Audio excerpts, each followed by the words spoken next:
a truck driver came to our rescue. We hired him as a guide. After that, we breezed through the desert like the wind on that dark, moonless night.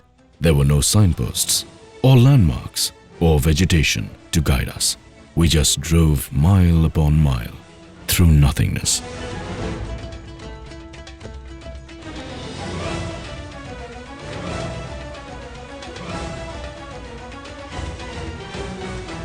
With a history and traditions that can be traced to the dawn of civilization, the Nubians settled along the banks of the Nile, developed one of the oldest and greatest civilizations in Africa.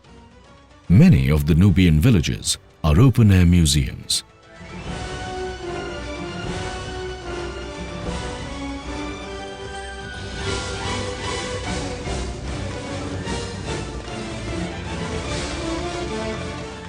Abiding affinities have developed between the people of Sudan and India as a result of constant historical interaction.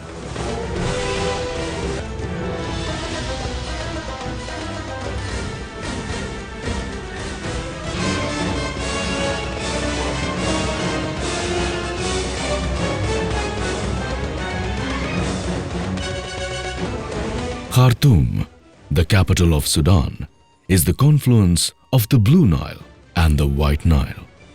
The expedition would follow the Blue Nile into the mountains of Ethiopia.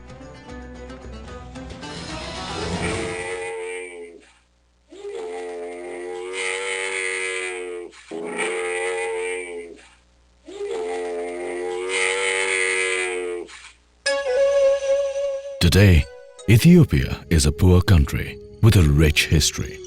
In the past 3,000 years, the country has spawned great civilizations. Gondar, nestled in the foothills of the Simeon Mountains, was our first destination in Ethiopia. The two-storied 17th century palace of Emperor Fasilidas is said to have been the work of an Indian architect.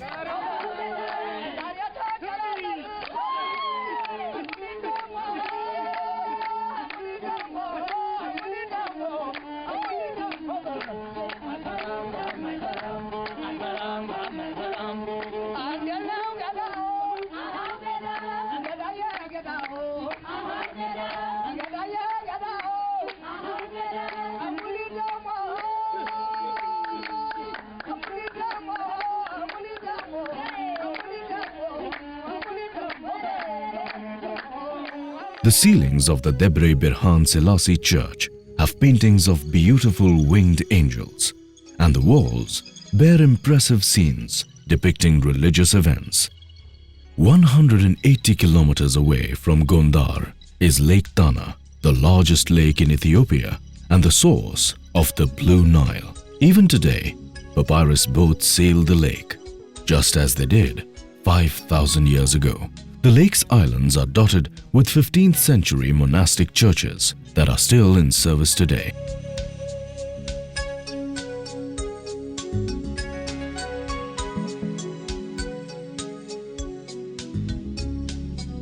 The 450-kilometer journey from Bahar Dar to Lalibela was over agonizing dirt tracks.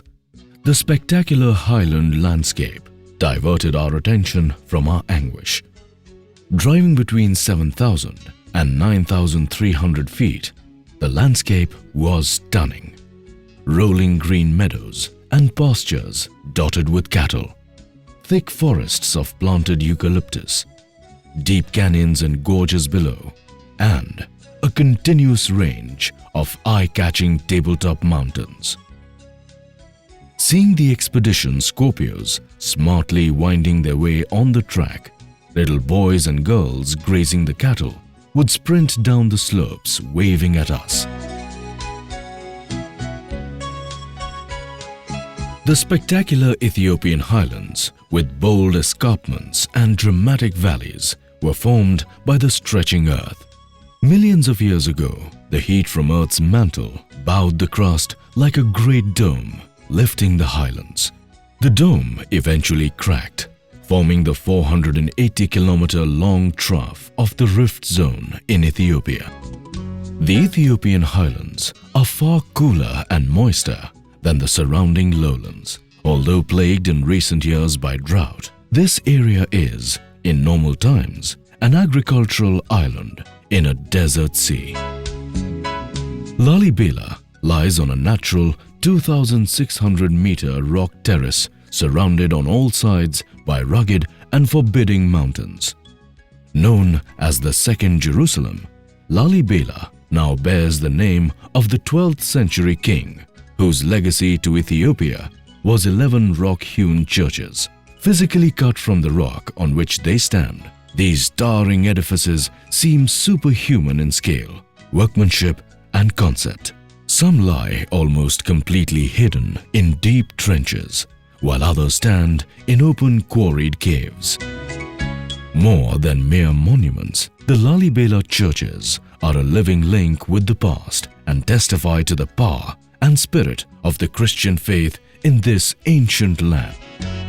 In Addis Ababa, the Gondwanaland expedition called on the President of Ethiopia to reaffirm India's age-old ties with Ethiopia. Relations between Ethiopia and India date back to the dawn of history. Communications between the two countries were facilitated by the trade winds that thrust vessels from the Ethiopian coast to that of India in the summer and brought them back in the winter.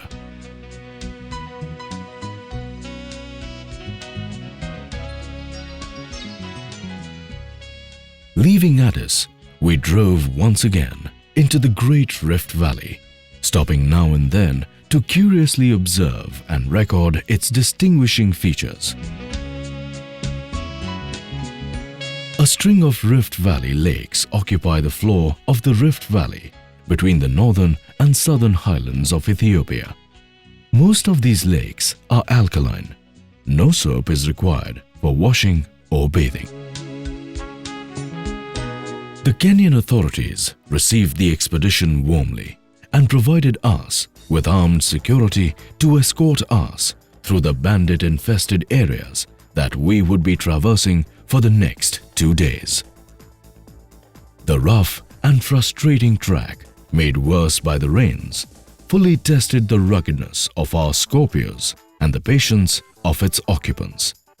Driving 18 hours a day on broken, rippled roads, we could only average 20 kilometers an hour, but got to our destinations before our teeth fell out of their sockets. The Dida Galgalu Desert was green and inviting at this time of the year, giving no indication of its deathly black bleakness during the dry season. The nomads, herding donkeys, cattle, goats and camels, were happy to get good rains this year after several consecutive years of drought that had decimated their stock. Between Isiolo and Nairobi, we crossed the equator.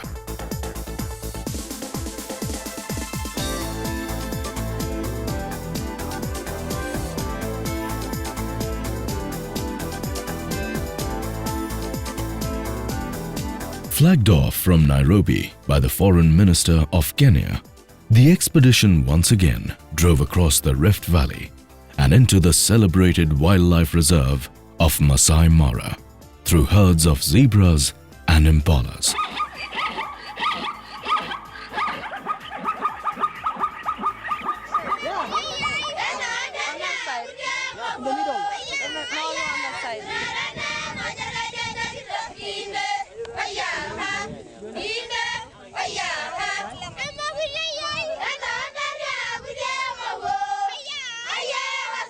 Crossing the Mara River, where it flows into Lake Victoria, the expedition reached Serengeti, the endless plain. The plain itself is a product of volcanism. Its layer of carbonatite ash perhaps exploded from the now dormant Kerimasi volcano. Rains turn this unusual ash into a hard pan impenetrable to the tree roots, leaving the plains to shallow-rooted grasses. The grasses nurture more than 1 million wildebeests and 200,000 zebras.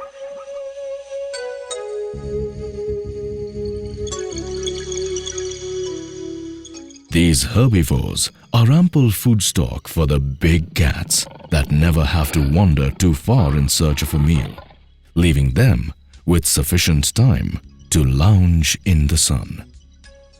Increased aridity over the past few thousand years has shrunk the soda lakes in Rift Valley, concentrating their minerals into corrosive alkaline brine, inhospitable to most aquatic life. Free from competition, bacteria and algae thrive. They in turn support millions of pink flamingos whose sieve-like bills strain the water for food.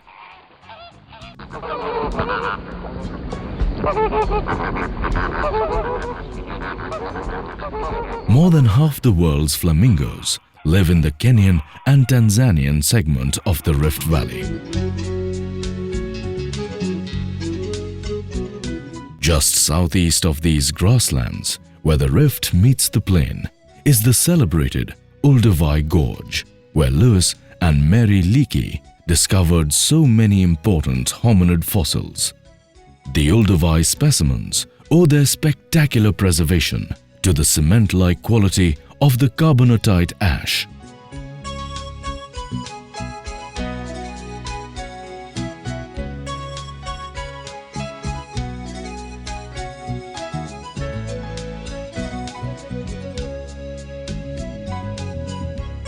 Further southeast of Olduvai lies East Africa's largest caldera, Ngorongoro. Born about 3 million years ago in a titanic explosion and subsequent crater collapse, Ngorongoro today contains one of the planet's best game preserves. Most of Africa's game reserves are either in or along the rift, on land too dry or rugged for agriculture. Ngorongoro is special. Its deep crater walls make a natural border, separating game inside its rim from the encroaching farms and ranches. The naturally protected wildlife living in Ngorongoro's 20-kilometer wide basin attracts tourists and badly needed foreign currencies.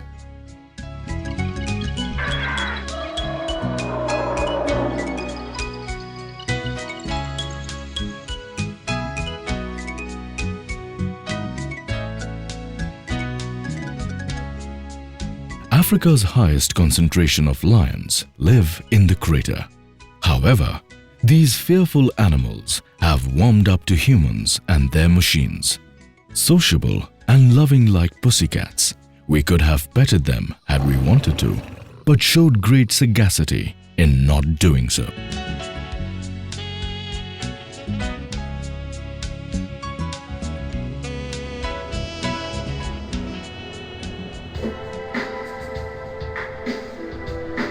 Typical of the lakes in the western branch of the rift, Lake Malawi was formed about 40,000 years ago in a trough opened by faulting.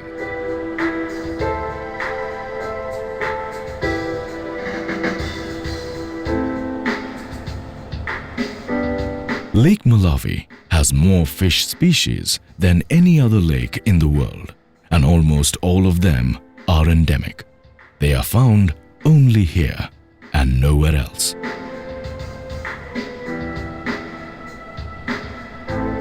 Malawi is one of the poorest countries in the world. Its economic growth rates fluctuate widely, mostly according to rainfall.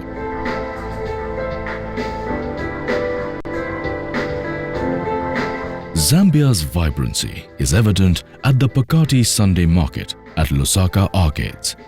Here, you can buy precious and semi-precious stones, animals sculpted from malachite, and some rare treasures like antique African masks and statuettes.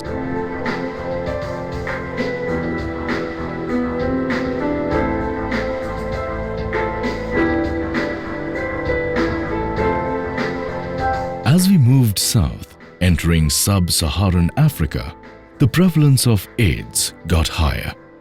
1/5 of Zimbabwe's adult population is living with HIV. 3,000 die of HIV/AIDS-related illnesses every week. The country has 1 million AIDS orphans. a higher number of orphans in proportion to its population than any other country in the world. The expedition members spent a memorable evening with some of these children.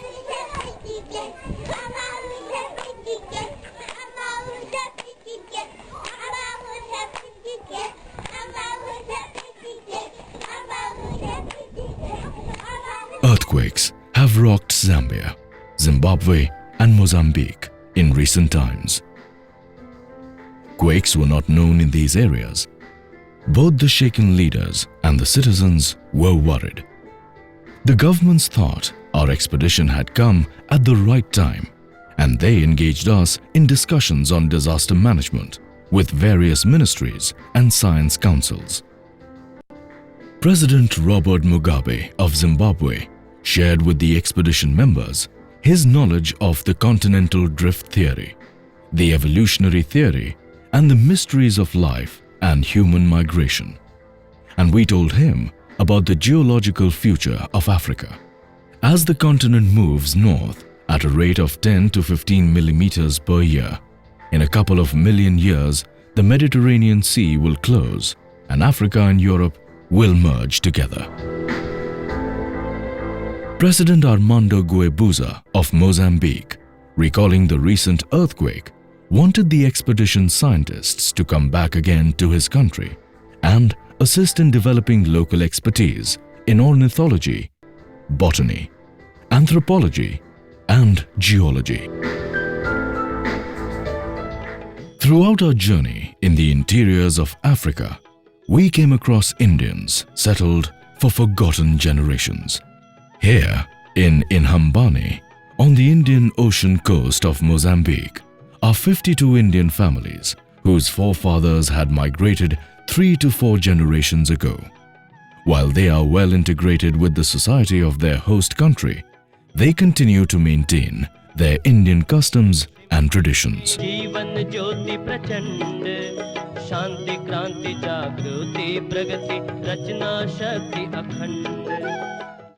However, in New Africa, the society is in transition as it blends and fuses with Western culture.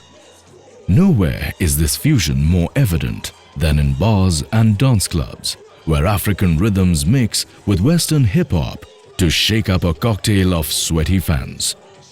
Music is the heart of Maputo, and every night of the week, there's somewhere to shake your booty.